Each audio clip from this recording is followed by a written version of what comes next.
नमस्कार साथियों, कैसे हैं? आशा करता हूँ बहुत अच्छे होंगे और बेहद ख्याल रख रहे होंगे अपना भी और अपनी फैमिली का भी।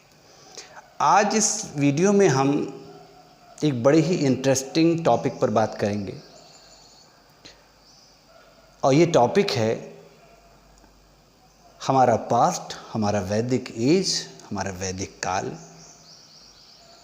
विज्ञान का काल था या साइंस का सबसे बेहतरीन, या हम ऐसे भी कह सकते हैं कि our Vedic age was the peak of science and its development. विज्ञान के विकास का सबसे बड़ा उदाहरण हमें कहीं भी मिलेगा तो वो हमारे वैदिक एज में या हमारे पास्ट में मिलेगा।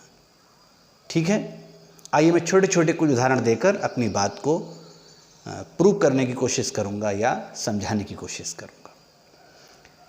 हमने पढ़ा है पास्ट में ऐसी बहुत सी घटनाएं हुई जो उस टाइम लोगों को एक चमत्कार लगा, एक मिरेकल लगा।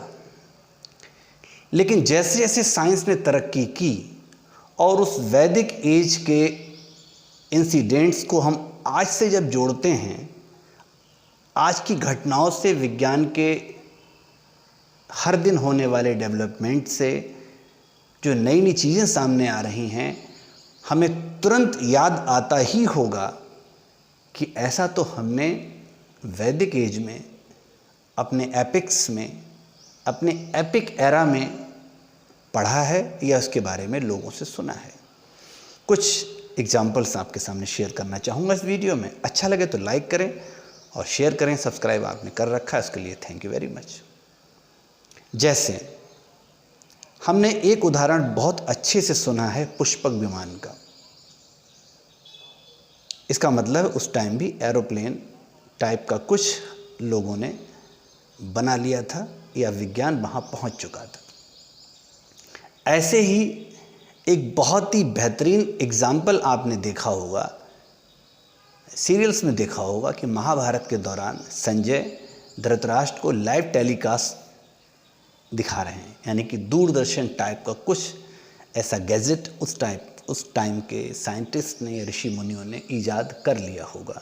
तभी वो कुरुक्षेत्र में होने वाली लड़ाई को हस्तिनापुर में बैठे हुए देख रहे थे, क्योंकि कुरुक्षेत्र है राजस्थान में और हस्तिनापुर कहाँ है? हस्तिनापुर है उत्तर प्रदेश या मेरठ के आसपास का क्षेत्र। तो इतनी दूर का बिना दूरदर्शन के या डिश टीवी के या टाटा स्काई के वगैरह पॉसिबल तो नहीं था, तो कुछ ऐसा ज़रूर रहा होगा। एक उदाहरण मुझे और इंटरेस्टिंग लगा, मैं चाहता हूँ आपसे शेयर करूँ। ये उदाहरण है कि जब भगवान गणेश बचपन में उनका सर कटा और उस सर की जगह पर एक हाथी का सर लगाया गया। सैकड़ों हजारों साल तक ये एक मिथक के तौर पे लोगों ने देखा, लेकिन हम हाल ही में बार बार सुन रहे हैं अलग अलग देशों में, जर्मनी, अमेरिका, रशिया, ऐसे देश जहाँ पर हेड ट्रांसप्लांटेशन सक्सेसफुली हो गया है।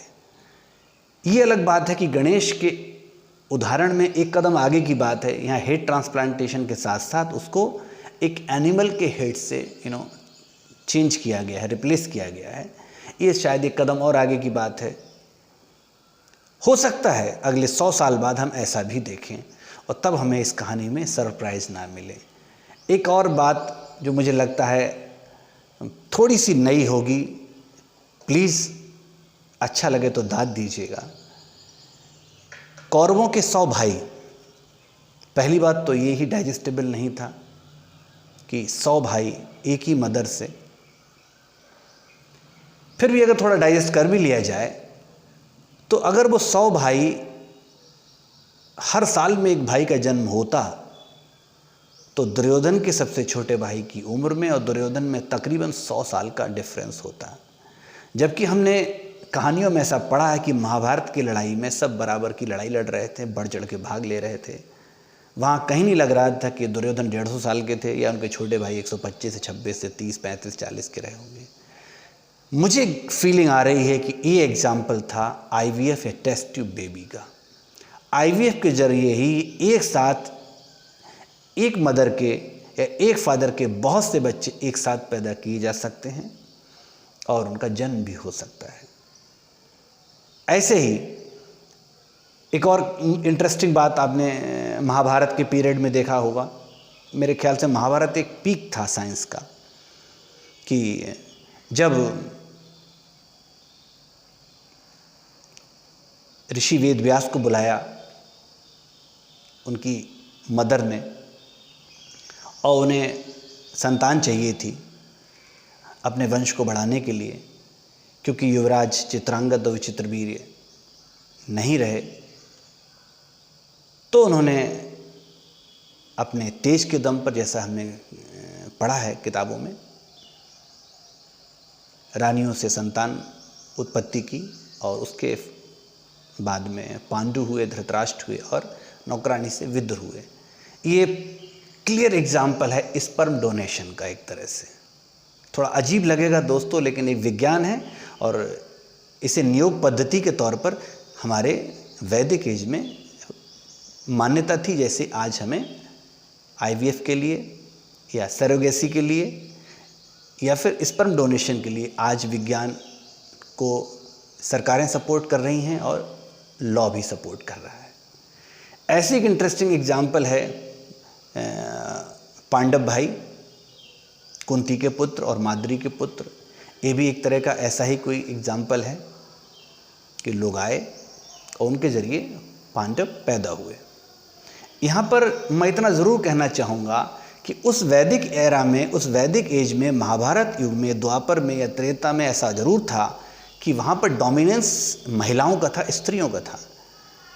वहाँ पर माँ के द्वारा हुए बच्चे, चाहे वो किसी पिता से हों, उन्हें समाज में उतनी ही मान्यता थी जितना एक पिता के हुए बच्चों के भाइयों से। एक इंटरेस्टिंग और टॉपिक उठाऊंगा, रक्त बीज का उदाहरण देखा कि जहाँ उसका ब्लड का पार्ट गिरता था, ड्रॉप गिरता था, वो एक पैदा हो जाता था दूसरा। ये एग्जाम्पल था क्लोनिंग का, क्लोन का, तो ये भी उस टाइम देखा। इससे भी इंटरेस्टिंग एक और एग्जाम्पल मैं ज़रूर शेयर करना चाहूँगा, मेरा मन हो रहा है आपसे। ये है कृष्ण और बलराम का रिश्ता।